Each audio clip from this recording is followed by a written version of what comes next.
ओम श्री गुरुवे नमः। ओम शांति शांति शांति। प्रणाम भगवान। भगवान एक सत्संग मुंडक उपनिषद प्रवचन श्री स्वामी अखंडानंद सरस्वती जी महाराज द्वारा विरचित मुंडक सुधा से, और प्रवचन नंबर 31, मंत्र नंबर 10 से 11। उपसंहार ब्रह्म विद्या संप्रदायन की मर्यादा। एपिसोड नंबर 2 लेते हैं भगवान। स्वामी जी बताते हैं कि श्रीमद् भागवत में आया मांडुक का व्यसर्जन गिरह। गोस्वामी तुलसीदास जी ने भी मेंढकों की बोली को बताया है कि वेद पढ़हिं जनु बटु समुदायी। रामचरितमानस में वर्षा ऋतु का वर्णन है, तो वहाँ यह वर्णन किया गया कि मेंढक जो टर टर करते हैं वह ऐसे ही लगता है जैसे ब्रह्मचारी लोग वेद पढ़ रहे हों। और भागवत में भी यही है, मांडुक का व्यसर्जन गिरह। अब भागवत में तो यह है सो है ही, ऋग्वेद में भी है। वेद पाठ को मांडुक वाणी के साथ क्यों उपमा दी गई?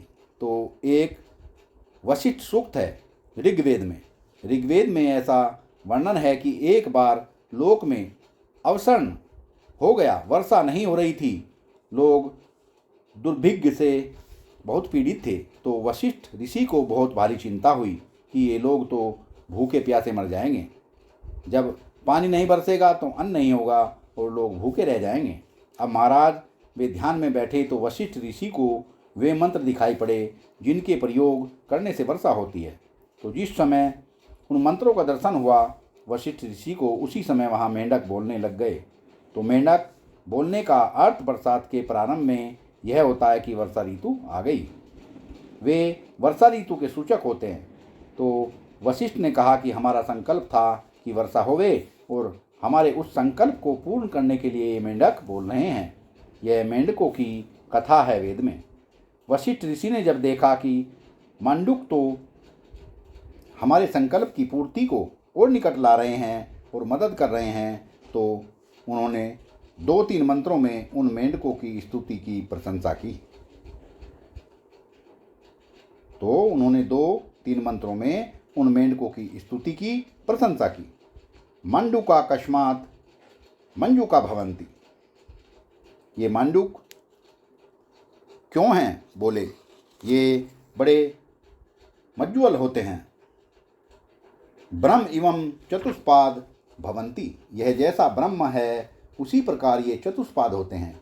ये केवल अपरा विद्या के जानकार ही नहीं होते, बल्कि मांडुक का सहारा लेकर तो चतुष्पाद ब्रह्म मांडुक्य का भी बोध हो सकता है। तो ये केवल अपरा विद्या के आचार्य नहीं, पराविद्या के प्रतीक भी हैं। तो यह ऋग्वेद में इस प्रकार से यह मांडुक्यों की कथा आई है। तो वह तो दूसरा प्रसंग है। तदत ऋचा अभियुक्तम। जो ऋचा को तो पढ़ो परंतु ऋचा के अर्थ को न जाने।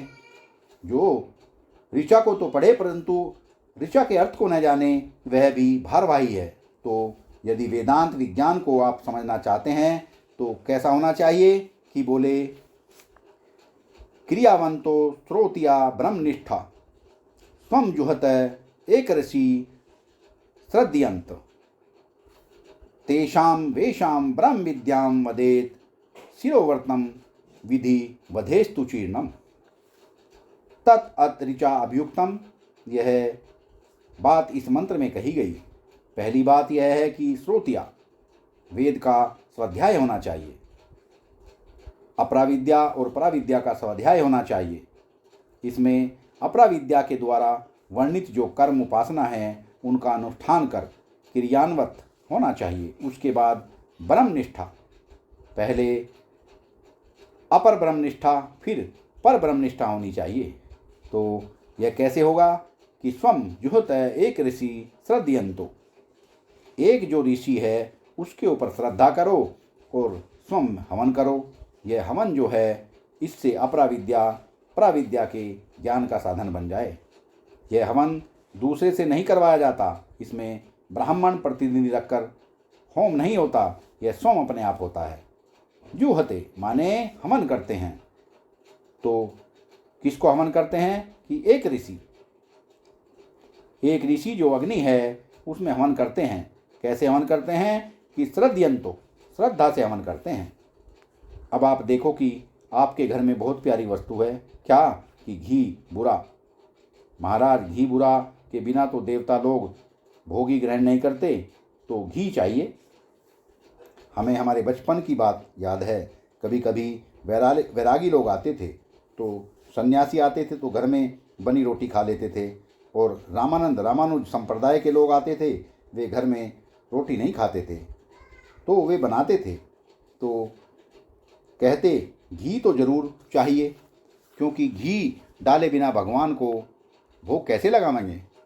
तो देखो, घी धृत जैसे यज्ञ में घी बुरा डालते हैं, ऐसे यह जठर अग्नि में जो हवन करता है उसमें भी घी बुरा चाहिए। और यह घी बुरा मन में क्या होता है कि स्नेह है, स्नेह माने धृत। घर में जो घी बुरा है उसका हवन करो। आग में बाहर उसमें तो धर्म होता है, पुण्य होता है, और भीतर जो अग्नि है जठर अग्नि, उसमें हवन करो तो अंतर होम अंतर्याग होकर यह प्राण और इंद्रियों की पवित्रता होगी, माने भोगकृत दोष से बचोगे। बाहर यज्ञ करने से क्रमकृत दोष से बचेंगे, क्योंकि यज्ञ का नियम ले लेंगे तो अमुक प्रकार से ब्रह्मचर्य का पालन करना, अमुक प्रकार की धरती में सोना, अमुक प्रकार का खाना, अपने आप ही अग्निहोत्र संबंधी नियम आ जाएंगे। और जब जठराग्नि में हवन संबंधी नियम लेंगे तब क्या होगा, एक ऋषि जुहते, तब क्या होगा कि हमारा भोगकृत जो दोष है वह दूर हो जाएगा। जठराग्नि प्राणाय स्वाहा, अपनाय स्वाहा, उदानाय स्वाहा, समानाय स्वाहा, व्यानाय स्वाहा, यह जठराग्नि में होने वाला हवन है। अब इसी में जो स्नेह है, मन में, हमारे मन में जो घी है और मन में जो बुरा है, वह हम संसार के लोगों को देते फिरते हैं। लो हमारा स्नेह, लो हमारा मोह, और लो हमारा प्राण।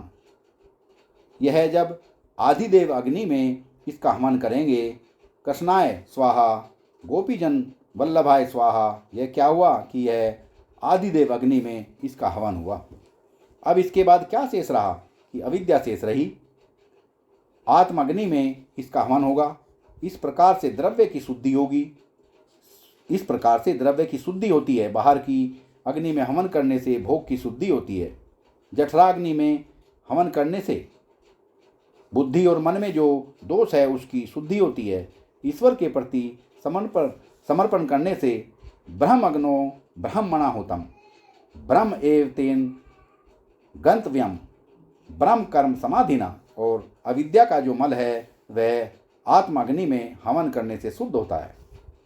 तो एक ऋषि का अर्थ देखो क्या विलक्षण है। एक जो ऋषि है, एक ऋषि माने अग्नि होता है। अग्नि मीले पुरोहितम, यह वेद के प्रारंभ में जो मंत्र आते हैं उन मंत्रों में अग्नि की आराधना होती है। अब यही अग्नि एक ऋषि ज्ञान स्वरूप है। परमात्मा आत्मा ज्ञान स्वरूप है। एक ऋषि कौन है कि गुरु है। श्रद्धा करो और इस गुरु के प्रति आत्म समर्पण करो। परमात्मा के प्रति आत्म समर्पण, धर्म के प्रति आत्म समर्पण, यह श्रद्धयंतो, श्रद्धा करके इसको धारण करो। तेषाम वेशाम ब्रह्म विद्याम वदेत, इस ब्रह्म विद्या का उपदेश किसके प्रति करना, जो अपर विद्या के अनुसार अपर ब्रह्म की उपासना कर चुके हों, उनको इस ब्रह्म विद्या का उपदेश करना चाहिए। वाह भगवान वाह। जो अपर विद्या के अनुसार अपर ब्रह्म की उपासना कर चुके हों, उनको इस ब्रह्म विद्या का उपदेश करना चाहिए। शिरोव्रतम विधि वधेस्तु चीर्णम, जिन्होंने भली भांति विधिवत शिरोव्रत का आचरण किया होवे।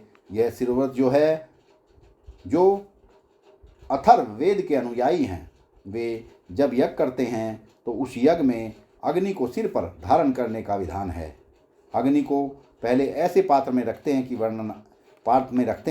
कि वर्णन आया है श्रीमद् भागवत में कि जब कोई महापुरुष आता था और राजा उसका स्वागत करने के लिए जाते थे तो पुरोहित भी जाते। पुरोहित भी स्वागत करने के लिए चलते। कोई शंख बजाता, कोई वेद मंत्र का पाठ करता।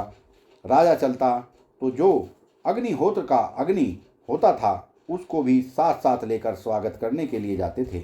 ऐसी परंपरा प्राप्त होती है। तो इस अग्नि को हवन भी करते हैं और उठाकर सिर पर भी धारण करते हैं।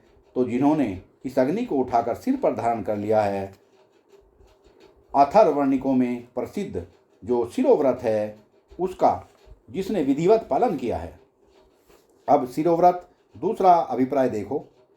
अब शिरोव्रत का दूसरा अभिप्राय देखो। शिरोव्रत का अर्थ सन्यासी होना भी होता है, क्योंकि यह मुंडक उपनिषद है। तो इसका अधिकारी कौन?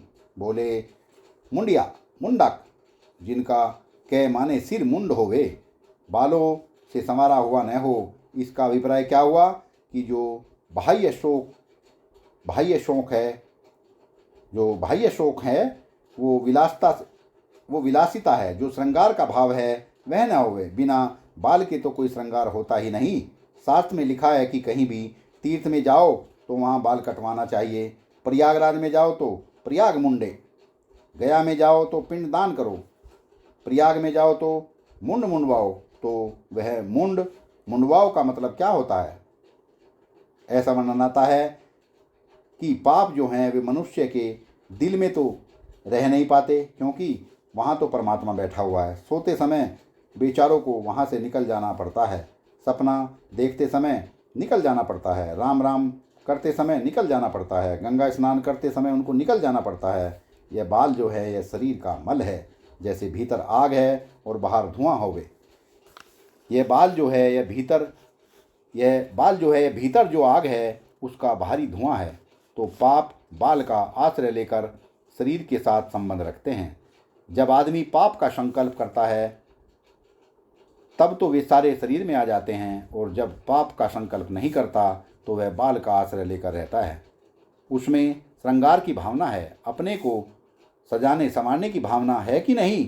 तो तीर्थ में जाएं तो बोले भाई स्त्री होवे, सधवा होवे या वानप्रस्थ होवे या ब्रह्मचारी होवे तो क्या करें? बोले कम से कम 2 अंगुल बाल ऊपर से उसको भी कटवा देना चाहिए।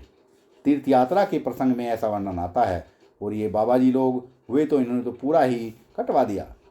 तो यह मुंडकोपनिषद का अभिप्राय क्या है कि अथर्वण वेद की रीति से जिसने अपने सिर पर अग्नि धारण किया है। सत्संग को विराम देते हैं भगवान, आगे का सत्संग कर लेंगे। प्रणाम भगवान।